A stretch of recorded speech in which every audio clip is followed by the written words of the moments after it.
तो हेलो दोस्तों, आप सभी का स्वागत है हमारे यूट्यूब चैनल टोटल लर्निंग पर। आप सभी को गुड इवनिंग, जय सिया राम, राधे राधे। चलिए, तो हम लोगों ने अभी तक जितने भी पढ़ा है उन सभी का ऑब्जेक्टिव्स कर लिया है। जीरोग्राफी में अभी तक हमने जितना पढ़ा है उन सभी का ऑब्जेक्टिव कर लिया। एक आध दो टॉपिक जो छूटा है उसको मिलाकर बाद में ऑब्जेक्टिव हम लोग कर लेंगे। चलिए, तो आज जो हमारा टॉपिक है वो है भारत का भूगोल, यानी कि इंडियन जियोग्राफी, यानी भारत के बारे में जानेंगे। किसके बारे में जानेंगे दोस्तों? भारत के बारे में। तो चलिए, अब आप लोग तैयार हो जाइए क्योंकि आप क्लासेस स्टार्ट होने वाली है।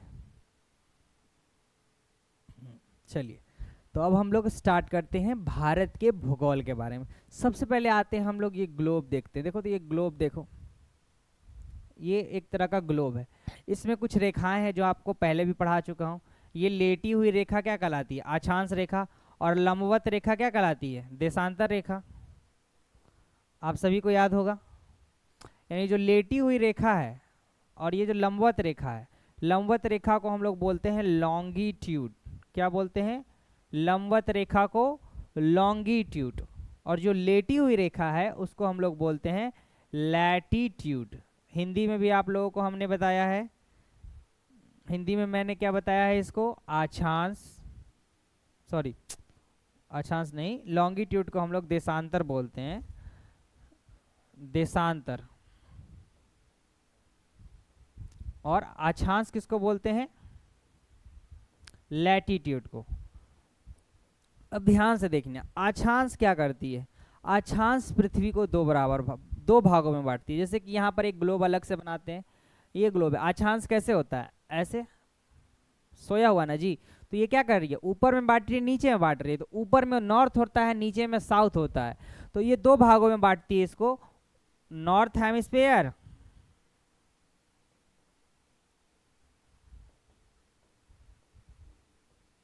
और साउथ हेमिस्फीयर। हिंदी में भी बताएंगे, घबराने की जरूरत नहीं है। South hemisphere. ऊपर वाले को हम लोग बोलते हैं उत्तरी गोलार्ध। हिंदी में बोलें तो उत्तरी गोलार्ध, और इसको दक्षिणी गोलार्ध। याद रखिएगा, अक्षांश पृथ्वी को दो भागों में बांटती है, उत्तरी गोलार्ध और दक्षिणी गोलार्ध। ये बात आपको समझ में आई? ये आपको पहले भी पढ़ाया गया है। अब बात करते हैं देशांतर। देशांतर भी देखो दो भागों में बांटता है। अगर फिगर वाइज समझे, यहाँ पर देखो, ये है देशांतर, खड़ा है। तो ये ईस्ट है और ये वेस्ट है। यानी ये ईस्ट वेस्ट, यानी दो भागों में बांट रहा है, एक पूरब में और एक पश्चिम में। तो ये भी क्या है? एक गोलार्ध है, गोलार्ध का एक हिस्सा है। तो ये भी क्या हो जाएगा? ईस्ट हेमिस्फीयर और वेस्ट हेमिस्फीयर। क्या हो जाएगा? ये भी इसको दो भागों में बांटेगा। एक हो जाएगा ईस्ट हेमिस्फीयर यानी पूर्वी गोलार्ध, और ये हो जाएगा वेस्ट हेमिस्फीयर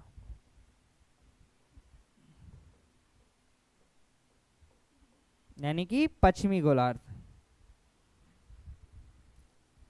तो ध्यान देना, पूर्वी गोलार्ध और पश्चिमी गोलार्ध।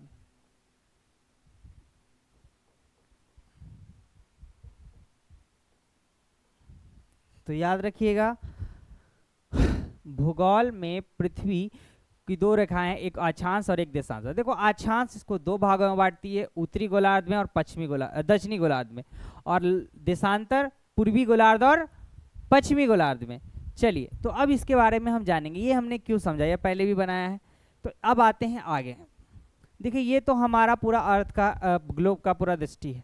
अब इसमें हमारा इंडिया है कहाँ? जैसे ये है ग्लोब है, आपसे मार दिया, एक खींचा मैंने देशांतर, एक खींचा मैंने अक्षांश रेखा। अब आपको पता होगा कि कौन अक्षांश है, कौन देशांतर है। तो ये देखिए, हमारा इंडिया इन चार क्वार्टर्स में से एक जगह है, वो है यहाँ पर। भारत हमारा यहाँ है, इंडिया कहाँ है? इस एरिया में। तो इस एरिया को कहते क्या है? देखो, तो ये अक्षांश वाली रेखा है। देखो, तो ये अक्षांश वाली रेखा है और ये देशांतर वाली रेखा है।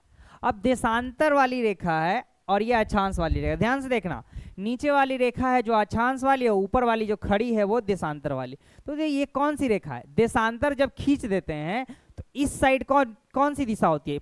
ईस्ट, इधर वेस्ट, सॉरी इधर नॉर्थ, इधर वेस्ट और इधर साउथ। तो इस साइड ईस्ट दिशा है। तो तो ये क्या हो जाएगा, ईस्टर्न हेमिस्फेयर, यानी कि ईस्ट हेमिस्फेयर, ईस्टर्न भी बोलते हैं, ईस्ट हेमिस्फेयर। हिंदी में बोलेंगे तो पूर्वी गोलार्ध, क्या हो जाएगा, पूर्वी गोलार्ध। अब बात करते हैं ये अक्षांश की दृष्टि से। देखो तो अक्षांश ये सोया हुआ, नीचे साउथ ऊपर नॉर्थ है, तो नॉर्थ है तो क्या हो जाएगा, नॉर्थ हेमिस्फेयर, नॉर्थ हेमिस्फेयर यानी कि उत्तरी गोलार्ध। आप लोगों को मैंने बताया है कि ये इसकी दिशा है। अगर आपसे पूछता है कि भारत अक्षांश की दृष्टि से कहां पर है, अक्षांश की दृष्टि कौन है, ये है, तो अक्षांश की दृष्टि से उत्तरी गोलार्ध में। अगर आपसे कोई पूछेगा कि देशांतर की दृष्टि से भारत कहाँ है, तो पूर्वी गोलार्ध में। समझ गए, अक्षांश की दृष्टि से भारत हमारा उत्तरी गोलार्ध में पड़ता है, लेकिन देशांतर की दृष्टि से पूर्वी गोलार्ध में। कोई दिक्कत, ये आपका हो जाएगा, लिख देते हैं, ये आपका अक्षांश का विस्तार है और ये आपका देशांतर, यानी ये आपका देशांतर बताएगा कौन सी दिशा में, और ये अक्षांश, यानी अक्षांश की दृष्टि से आप उत्तरी गोलार्ध में और देशांतर की दृष्टि से आप पश्चिमी गोलार्ध में। अब आते हैं इसके अक्षांशीय विस्तार की बात कर ले, तो हमारा अक्षांशीय विस्तार जो है, अक्षांशीय विस्तार की बात करें तो 8 डिग्री 4 मिनट उत्तर से, 8 डिग्री 4 मिनट उत्तर से 37 डिग्री 6 मिनट उत्तर में। तो याद रखना, दक्षिण से 8 डिग्री 4 मिनट उत्तर से 37 डिग्री 6 मिनट उत्तर में। चलिए अब आते हैं हमारा देशांतरीय विस्तार। देखो हमने बताया था अक्षांश क्या बताता है, आप सभी को बताया है, अक्षांश किसी भी जगह की स्थिति बताता है, तो ये भारत की स्थिति बता रहा है, 8 डिग्री 4 मिनट उत्तर से 37 डिग्री 6 मिनट उत्तर में। अब आते देशांतरीय विस्तार क्या हो जाएगा, तो देशांतरीय विस्तार है आपका 68 डिग्री 7 मिनट पूरब से, 68 डिग्री 7 मिनट पूरब से 97 डिग्री 25 मिनट, 97 डिग्री 25 मिनट पूरब में। यानी ये पश्चिम से शुरू होगा, पूरब में है तो ये पश्चिम से शुरू होगा, ये उत्तर में, दक्षिण से, यानी दक्षिण से 8 डिग्री 4 मिनट उत्तर से 37 डिग्री 6 मिनट, और देशांतरीय विस्तार 68 डिग्री 7 मिनट पूरब से 97 डिग्री 25 मिनट। ये तो हो गया अक्षांशीय और देशांतरीय। अब हमारी जो समय रेखा है, हमारा समय कौन बताती है, तो समय आप सभी को बताते हैं, पता होगा, हमारी जो समय रेखा है वो 82 एना 82, चलो उसको बाद में देखेंगे, पहले अक्षांशीय हो गया हमारा, देशांतरीय हो गया। अब आगे बात करते हैं हम लोग अपने मानक समय की, नहीं हम देख लेते मानक समय हमारा क्या है, मानक समय रेखा कौन है, तो मानक समय हमारी रेखा है 82.5 डिग्री ईस्ट। ये हमारी रेखा जो है ये बताती है हमारा समय, कौन सी रेखा, 82.5 डिग्री पूर्वी देशांतर। और ये गुजरती कहाँ से है, तो ये गुजरती है नैनी से। नैनी एक जगह है प्रयागराज में, प्रयागराज के यूपी में, वहीं से ये रेखा गुजरती है और ये पूरे भारत का समय बताती है। और ये हमारे भारत का जो समय है ग्रीनविच से कितना आगे है, 5.5 घंटा। आप सभी को पता होगा ग्रीनविच से हमारा समय कितने आगे चलता है, 5.5 घंटा आगे चलता है, ये आपको पिछले क्लासों में भी पढ़ाया गया है। तो ये हो गया कुछ बेसिक जानकारी। अब हम लोग बात करते हैं इंडिया के बारे में। अब आते हैं हम लोग इंडिया के बारे में, यानी भारत। देखो भारत की बात करें तो भारत के बारे में पढ़ेंगे तो भारत का नक्शा तो चाहिए, तो सबसे पहले हम लोग निकाल लेते हैं भारत का नक्शा।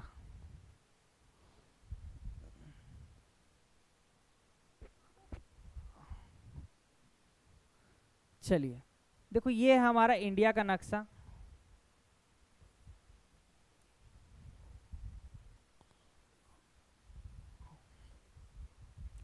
अच्छे से फिट हो जाए। चलिए ये देखिए इंडिया का नक्शा है, तो सबसे पहले देखेंगे हम लोग इसमें। चलिए तो देखिए ये है भारत, इंडिया। अब इसके बारे में हम लोग कुछ जानेंगे। सबसे पहले बात करते हैं इसके क्षेत्रफल की।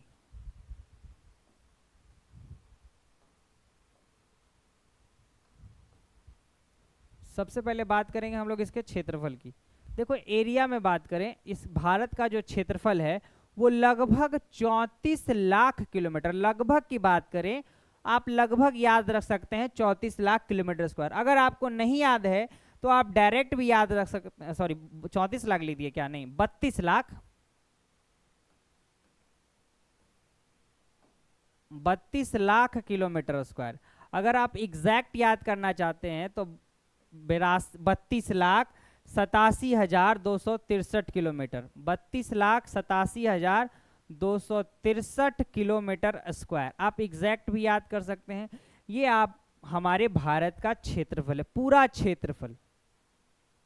आपको दिशा भी पता होगा, ऊपर में हमारा नॉर्थ होता है, नीचे में हमारा साउथ होता है, इधर हमारा ईस्ट होता है और इधर हमारा वेस्ट होता है।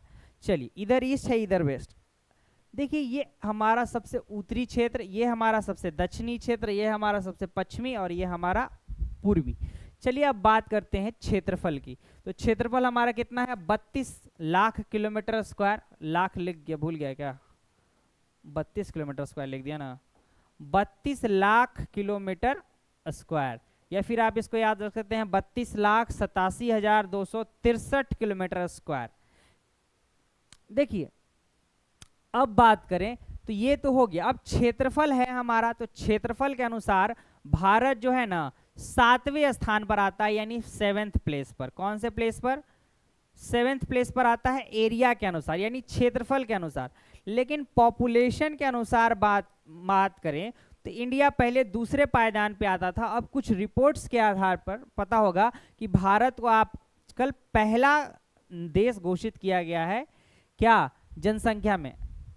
ऐसे तो पहले अगर 2021 की जनगणना के हिसाब से देखें तो भारत दूसरे स्थान पर है, लेकिन अभी जो रिपोर्ट्स है उसके मुताबिक भारत क्या हो गया, दुनिया का नंबर 1 पॉपुलेट कंट्री बन गया है, अगर आप सभी को पता होगा तो। देखिए हमारा जो क्षेत्रफल है ना वो पूरे विश्व के क्षेत्रफल का 2.42% है। पूरे विश्व के क्षेत्रफल का कितना परसेंट है, यानी पूरे विश्व में जितना भाग है ना, यहाँ 100%, मान के चलो पूरे विश्व में 100% है, 100% ही है। अपने आप में कोई चीज 100% होता है, तो उसका 2.42 हिस्सा जो है ना भारत में है। सिर्फ क्षेत्रफल की बात कर रहे हैं। चलिए अब बात करते हैं हम लोग इसके पूरा पश्चिम। अब देखिए हमारा जो भारत है इससे उत्तर से दक्षिण तक की कुछ लंबाई होगी, यानी कि नॉर्थ से लेकर साउथ तक की कुछ लंबाई होगी, कुछ होगी पूरब से पश्चिम तक की लंबाई होगी कि नहीं। तो उत्तर से दक्षिण यानी बात करेंगे नॉर्थ टू साउथ,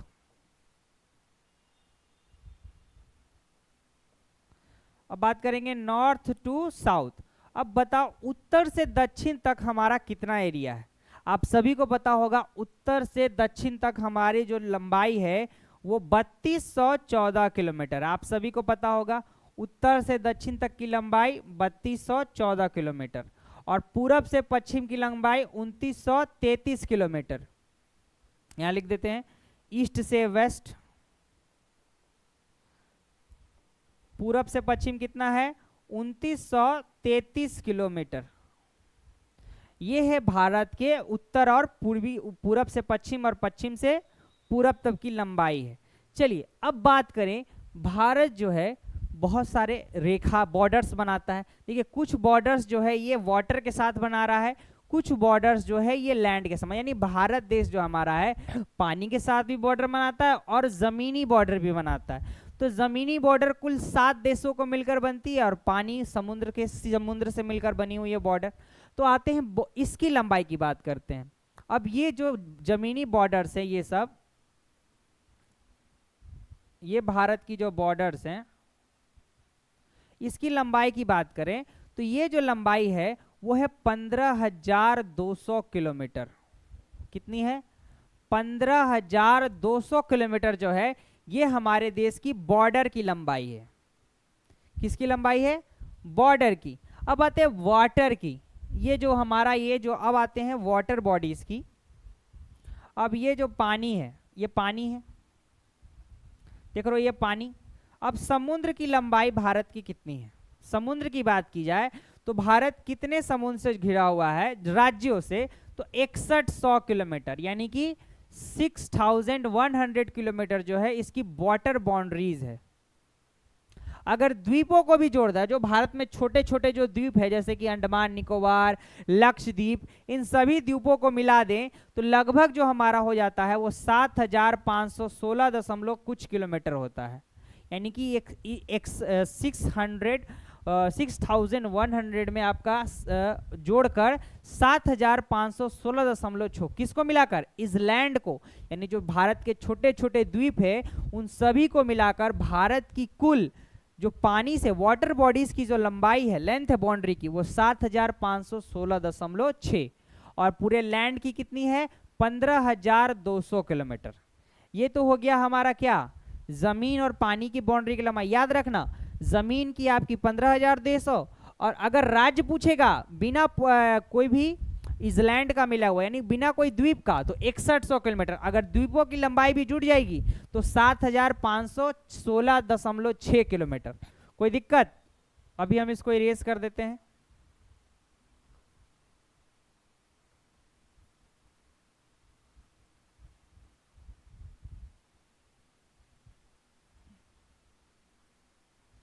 चलिए, अब हम लोगों ने देख लिया, वो देख लिया जो हम लोग देख रहे थे। अब हम लोग बात करते हैं आगे, इसलैंड की हमने देख लिया। अब भारत के कुछ पॉइंट्स है, जैसे एक पॉइंट है आपका दक्षिणी पॉइंट, सब लोग पढ़ा होगा, साउथर्न पॉइंट। अब पेज को आगे बढ़ा देते हैं ना।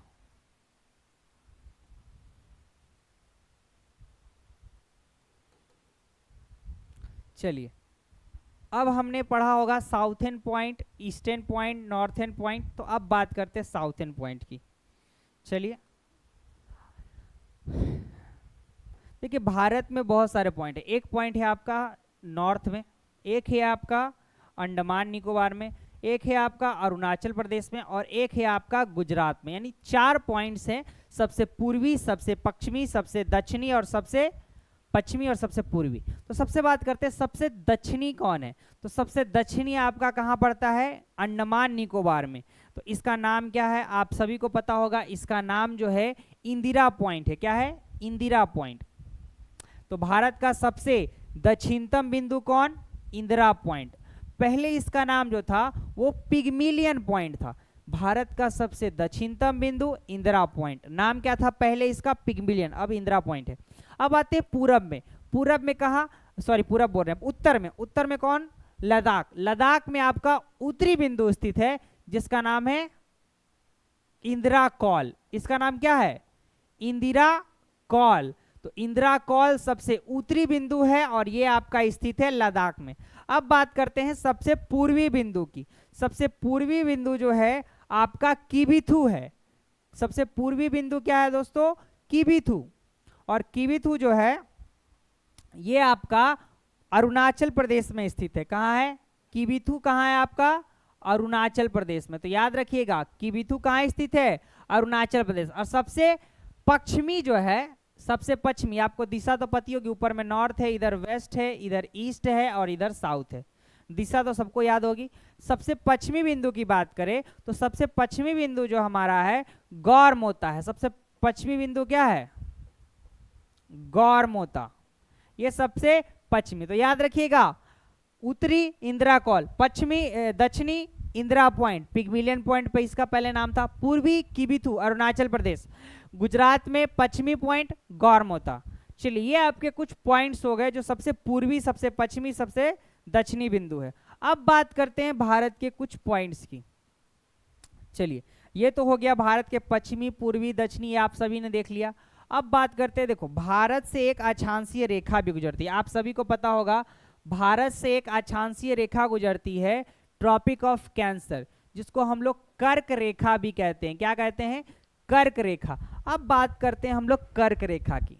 कर्क रेखा की, कर्क रेखा कहाँ कितने राज्यों से गुजरती है, कुल 8 राज्यों से। तो वो 8 राज्य है कौन, आप सभी को एक ट्रिक मैंने बताया होगा, आप लोग अगर जानते होंगे तो, मित्र पर गमछा झार। क्या होता है, मित्र पर गमछा झार। इससे आप 8 राज्यों के नाम याद रख सकते हैं। जैसे आपका म से हो जाता है मिजोरम, मी से आपका क्या हो जाएगा मिजोरम, त्र से दोस्तों आपका क्या हो जाएगा त्रिपुरा, प से आपका पश्चिम बंगाल,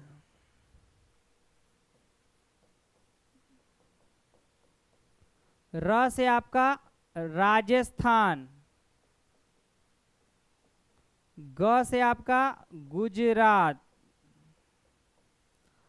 म से आपका मध्य प्रदेश,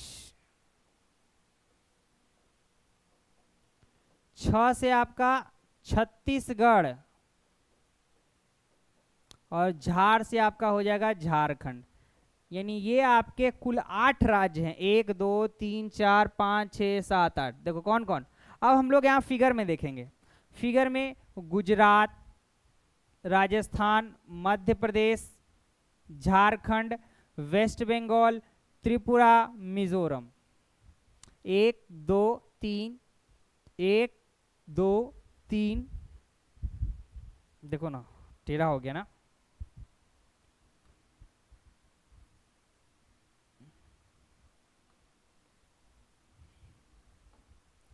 देखो गुजरात, राजस्थान, मध्य प्रदेश, छत्तीसगढ़, झारखंड, वेस्ट बंगाल, त्रिपुरा, मिजोरम।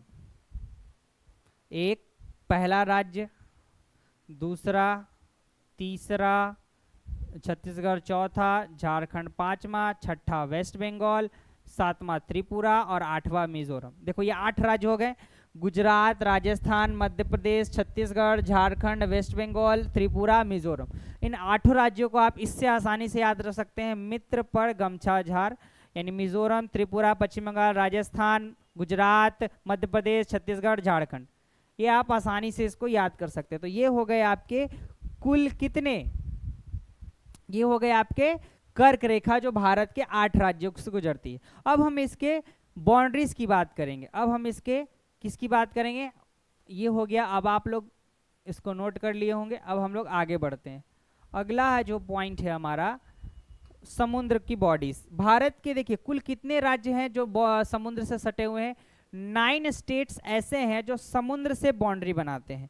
एक है आपका गुजरात, दूसरा है आपका महाराष्ट्र, तीसरा है आपका गोवा, चौथा है आपका कर्नाटका और पांचवा है आपका केरला।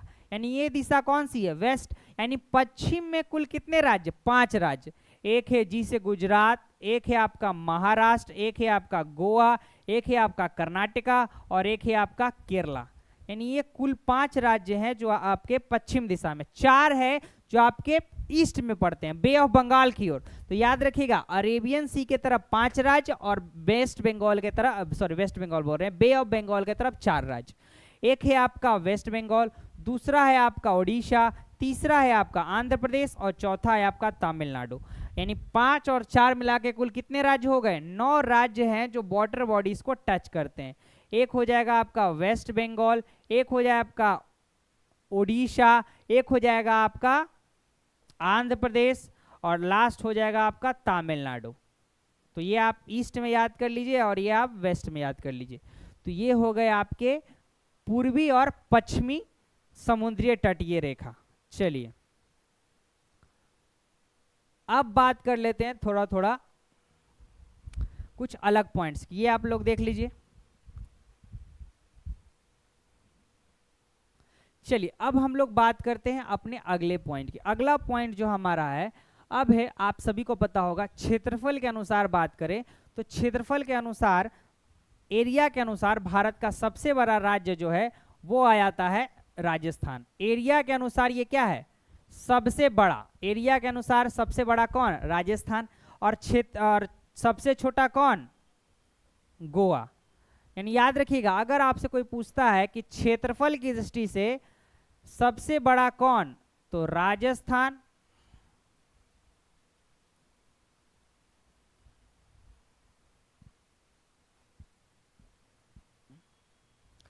अगर आपसे कोई पूछे क्षेत्रफल के अनुसार सबसे बड़ा कौन बाबू तो राजस्थान, सबसे बड़ा की बात कर रहे हैं, और सबसे छोटा की बात करें तो गोवा। ये हो गया आपके एरिया के अनुसार। अब बात करते हैं पॉपुलेशन के अनुसार।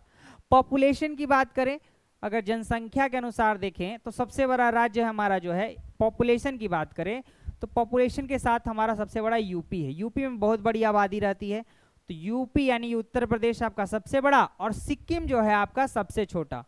सिक्किम जो है जनसंख्या के अनुसार सबसे छोटा राज्य, तो याद रखिएगा जनसंख्या में सबसे बड़ा यूपी और सबसे छोटा सिक्किम। क्षेत्रफल में सबसे बड़ा राजस्थान और सबसे छोटा गोवा। अब बात करते हैं, ये तो सबसे बड़ा राज्य हो गया। अब सभी से पूछते हैं सबसे बड़ा जिला, सबसे बड़ा कैपिटल कौन,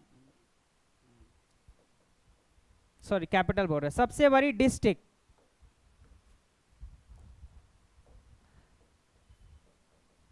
सबसे बड़ा जिला, सबसे बड़ा जिला कौन, क्षेत्रफल के अनुसार, क्षेत्रफल के अनुसार सबसे बड़ा जिला आप लोग बताइए। देखिए क्षेत्रफल के अनुसार जो सबसे बड़ा जिला है वो है कच्छ। कच्छ जो है गुजरात में पड़ता है। कहाँ पड़ता है? गुजरात में। आप सभी को पता होगा गुजरात में ये क्या पड़ता है? कच्छ पड़ता है। तो सबसे बड़ा जिला हमारा कच्छ है। दूसरे नंबर पे है, दूसरे नंबर पे नहीं बोल रहे हैं, सबसे छोटा, सबसे छोटा हमारा है माहे। क्या है? माहे। अब ये माहे कहाँ है भाई? बड़ा सोच में पड़ जाओगे। तो माहे पुडुचेरी का एक जिला है, हमारे यूनियन टेरिटरीज का एक जिला है जिसका नाम है माहे, जो मात्र 9 किलोमीटर में फैला हुआ। सोचो 9 किलोमीटर में इतना छोटा जिला है वो। यानी आपका सबसे बड़ा जिला कच्छ और सबसे छोटा माहे, और सबसे बड़ा राज्य राजस्थान, क्षेत्रफल में सबसे छोटा गोवा, और पॉपुलेशन में सबसे बड़ा यूपी, सबसे छोटा सिक्किम। तो हम लोगों ने भारत के कई चीज़ों के बारे में हमने आज पढ़ा। अब हम लोग अगले क्लास में इसके नेबर कंट्रीज के बारे में हम लोग पढ़ेंगे। ठीक, चलिए आशा करते हैं आप सभी को हमारे क्लासेस जो है अच्छा लगा होगा। तो फिर मिलते हैं अगले क्लास में। आप सभी को धन्यवाद, शुक्रिया क्लासेस में जुड़ने के लिए। आप सभी को जय सिया राम, जय हिंद, जय भारत। फिर मिलते हैं अगले क्लास में। चलिए धन्यवाद, शुक्रिया।